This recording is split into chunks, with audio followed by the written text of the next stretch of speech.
सिर्फ 1 एकड़ जमीन और 500 पॉल्स। आज मैं आपको दिखाऊंगा एक high density dragon fruit farm setup in Bhiwani, Haryana. ये पूरा 1 एकड़ का प्लॉट है जहां हमने 24 रेस्ड बेड्स बनाए हैं। हर बेड 1.5 फुट हाइट और 3 फुट विड्थ का है, जो परफेक्ट ड्रेनेज के लिए डिजाइन किया गया है। अब बात करते हैं स्ट्रक्चर की।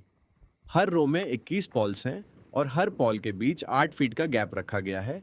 ये स्पेसिंग इंश्योर करती है proper sunlight and air flow, जो हेल्थी ग्रोथ के लिए बहुत ज़रूरी है। हर पोल 7 फुट का है, लेकिन 2 फुट ग्राउंड के अंदर डाला गया है, मतलब 5 फुट ऊपर विजिबल स्ट्रक्चर। टोटल मिला के इस फार्म में लगभग 500 पोल्स इंस्टॉल किए गए हैं।